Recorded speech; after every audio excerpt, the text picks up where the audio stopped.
Il faut arrêter de croire qu'en 2026, les statiques ne marchent plus. Au contraire, c'est très sous-coté. Je te donne plusieurs raisons de les utiliser. Déjà, il y a plusieurs avantages à utiliser des statiques. La première, c'est la rapidité de test. Effectivement, ça va beaucoup plus vite à produire et en plus, ça coûte moins cher à produire. Ça va être beaucoup plus simple de sortir 10 images que 10 vidéos. En plus, dans ta fondation créative, donc ta base, ça va être beaucoup plus facile pour toi de valider des angles, c'est-à-dire de savoir définir des hypothèses de ce qui pourrait bien fonctionner pour ton persona ou pas et d'aller tester. Donc comme ça va beaucoup plus vite à tester et à produire et que ça coûte moins cher, c'est hyper efficace.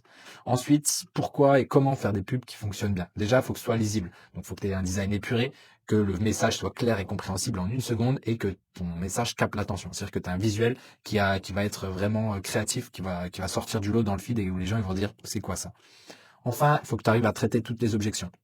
Quand tu regardes ton avatar, tu regardes exactement ce qui pourrait le déranger, les différentes objections qu'il a avant d'acheter. Ça se voit parfois dans les commentaires ou alors tu fais ta recherche sur ton persona. Et enfin, il faut qu'il y ait de la preuve sociale. Dans ce cas-là, tu vas mettre par exemple des avis clients, les notes étoilées ou par exemple ton Trustpilot, des badges de confiance, ça marche très bien si vous avez eu des prix, des choses comme ça, ou même des célébrités directement, ça rassure beaucoup plus parce qu'au moins on sait qu'on ne sort pas de nulle part.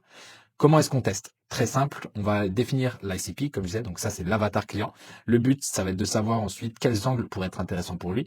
Et enfin, après d'aller dans la création de ses visuels. Dans la création de sa visuelle, on va essayer d'avoir 5 ou 6 visuels par angle publicitaire. Donc le but c'est d'en avoir beaucoup quand même. Et dans ces angles-là, on veut avoir par exemple nous versus les autres, mettre en avant des bénéfices spécifiques. Enfin, il y en a plein de différents. Je ferai une autre vidéo là-dessus. Là, le but c'est d'aller assez vite. Donc ensuite, on lance les publicités, on regarde les données. Lorsqu'on voit des winners ou des choses vraiment qui sortent du lot, eh ben, on va pouvoir aller les lancer après en synergie avec des vidéos. Comment?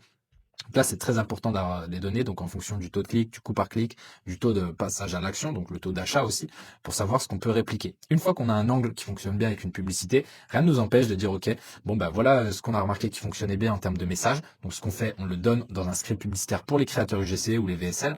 On va du coup éviter de gaspiller des budgets dans des tests qui vont prendre beaucoup plus de temps et qui vont coûter beaucoup plus cher. Et en plus, on sera plus précis dans les briefings des créateurs, parce que comme on teste des phrases très précises, bah, c'est hyper important de pouvoir les réutiliser. Voilà, ça c'était la petite masterclass en 2 minutes. J'ai fait une vidéo complète sur le sujet. Si tu veux la recevoir, commande créa et je te l'envoie directement. À plus!